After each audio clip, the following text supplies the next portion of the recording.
Welcome to this comprehensive study. Today, we are setting the stage for a really deep, historical detective investigation into one of the most fascinating puzzles of the ancient world. I want you to imagine, just for a second, transporting yourself back to the 7th century Middle East. We are talking about a totally turbulent time of shifting empires, massive political upheaval, and huge theological transformations. Now, standard historical narratives are very often just taken for granted as concrete, unshakable facts. But today, we are going to look closely at early historical artifacts, linguistic evolution, and ancient texts to completely reevaluate everything we thought we knew about the origins of a monumental historical figure. So I want you to start by pondering this rather provocative question.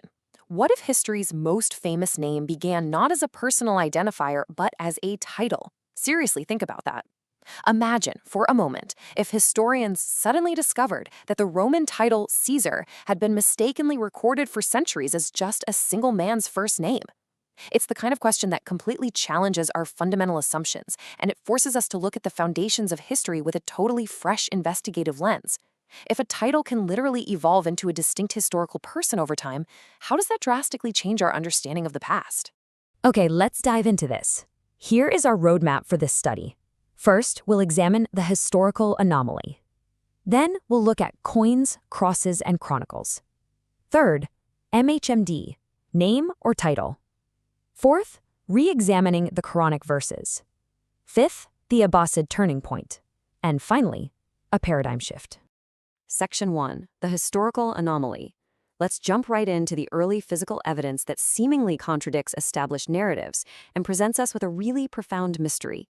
Before we get into the evidence, I want to explicitly state that this study serves as a full summary of a genuinely fascinating research presentation from the YouTube channel Events and History. We are taking a strict, fact-based, analytical approach to their findings, impartially breaking down the arguments they present. You can find a link to their original video below in the description box, and I highly encourage you to check it out for the complete context of this hypothesis. The historical anomaly we have to grapple with first begins with numismatics, that is, the study of coins.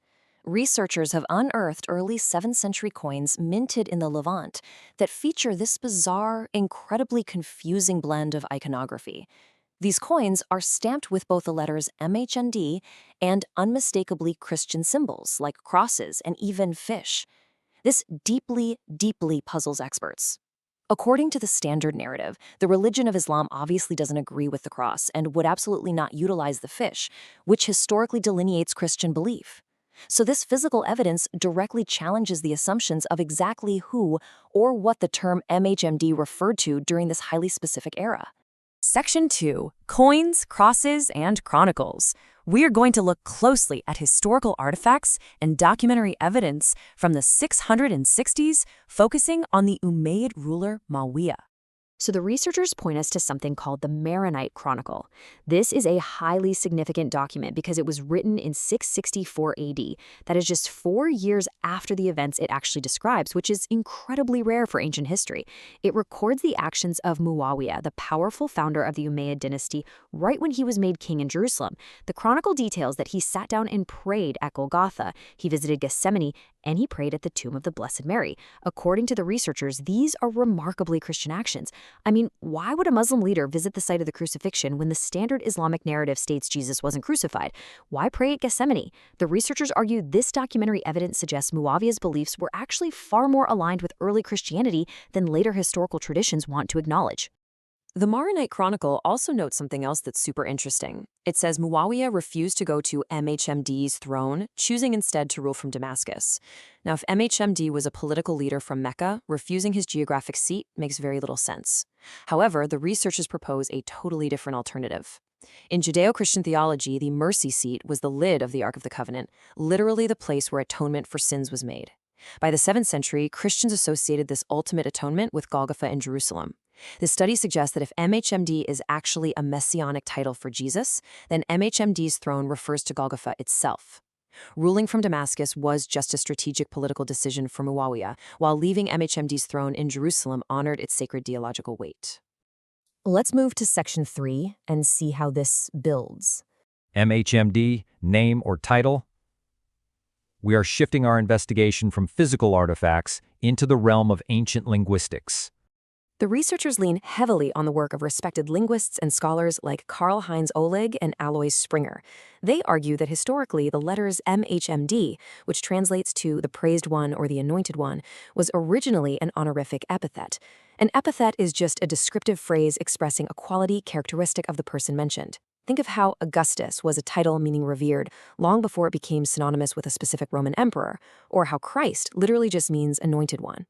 In ancient traditions, MHMD appears alongside other descriptive titles, like the Seal or the Redeemer of Sins, descriptions that the researchers point out fit Jesus quite seamlessly. The linguistic trail traced by Dr. Robert Kerr shows how various regional terms developed over time. We see derivations stemming from the ancient root Mamed, which leads to the Latin Mahometus, then the French Mahomet, and finally the later Arabic vocalization of Muhammad. You have to remember, in early Arabic, words were written strictly as consonant roots without any vowels. It was only later that vowels were standardized.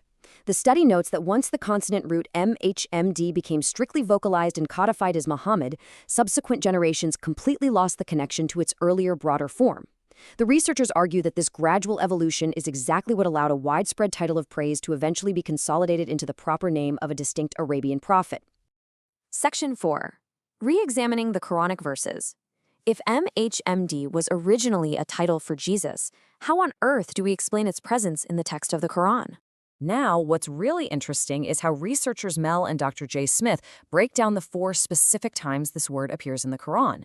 Rather than reading later traditions back into the text, they ask what the context of the text itself actually says. In Surah 47:2, the figure removes sins, an ultimate authority biblically attributed to Jesus. In Surah 48:29, the text speaks of the followers of the Torah and the Gospel, which points directly to Christians. In Surah 33:40, the original Arabic translates to, was not the father of any of your men. The researchers highlight that this perfectly describes a celibate Jesus who historically had no children, whereas traditional narratives state Muhammad absolutely did have children. The fourth instance serves as this massive textual fingerprint. Surah 344 states, Muhammad is not but a messenger. Other messengers have passed on before him. Now, compare that exact verse to Surah 575, which refers explicitly to Jesus. The Messiah, son of Mary, is not but a messenger. Other messengers have passed on before him. The Arabic phrasing is verbatim identical. The researchers argue that this is absolutely not a literary coincidence. They posit that within the original context of these writings, both titles, the Praised One and the Messiah, refer to the exact same historical figure. Section 5. The Abbasid Turning Point.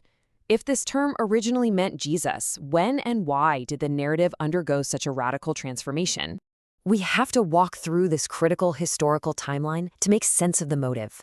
In the 660s, the Umayyad leader Muawiyah issues coins with crosses and prays at Christian sites.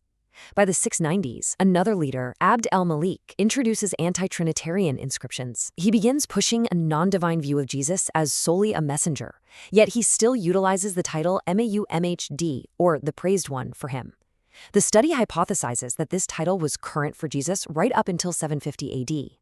That is the year of the Abbasid Revolution. The Abbasids were a brand new political dynasty that violently overthrew the Umayyads. To unify their sprawling, completely fractured empire, the researchers argue the Abbasids desperately needed their own distinct Arab prophet to legitimize their rule, thereby initiating a massive narrative rewrite. To solidify this newly engineered narrative, the past had to be heavily censored. Dr. Smith highlights the famous tradition regarding the 9th century scholar al-Bukhari. He was reportedly tasked with gathering oral traditions, and out of a staggering 600,000 traditions or hadiths, he eradicated roughly 98% of them, retaining only about 2% for his final collection. Now, the researchers argue this wasn't merely quality control. It was a wholesale destruction of earlier Umayyad records that referred to Jesus under the title of MHMD, systematically replacing him with the new Arabian prophet of the Abbasid era. What makes this hypothesis even more compelling is that we have independent corroboration from thousands of miles away. During the Tang dynasty in the 750s, Chinese diplomats were actively traveling through the Middle East. Their official state records note a sudden, completely unexplained shift in the foundational religious story of the Tay, which was their term for the Arabs, right at this exact turning point in 750 AD. Because the Chinese records were entirely out of the reach of the Abbasid Empire's censors, they couldn't be eradicated or altered. They stand as a neutral, independent window into the 8th century, confirming for sure that a major theological shift actively took place. Section 6. A paradigm shift. Let's pull all these threads together and synthesize the evidence presented by the Events and History channel. So, the crucial point is this stark contrast. We've looked at physical coins blending Christian and Arabic iconography, linguistic roots showing a descriptive title evolving into a proper name, and Chinese records verifying a sudden mid-8th century ideological shift. On one side, we have the standard Islamic narrative, which states that Muhammad is a distinct 7th century prophet from Mecca. On the other side, we have the full summary of the hypothesis presented in this study, that MHMD was originally a 7th century messianic title for Jesus, which was later transformed and retroactively applied to a new Arabian prophet by the Abbasid Empire around 750 AD to cement their political legitimacy. Now, we are not here to take sides or endorse one view over the other, but simply to lay out the arguments impartially, exactly as they are presented in the source material. History is a living, breathing discipline, constantly evolving as new evidence and hypotheses come to light. As we wrap up this study, I want to leave you with a final thought to ponder. How do we confidently interpret history when the original documents may have been lost, reinterpreted, or entirely rewritten by the victors? It really reminds us that looking closely at physical artifacts, linguistic shifts, and contextual clues can uncover entirely new worlds. Thank you so much for joining me on this deep dive. Don't forget to check the link in the description to watch the full summary from the original sources and keep your curiosity alive.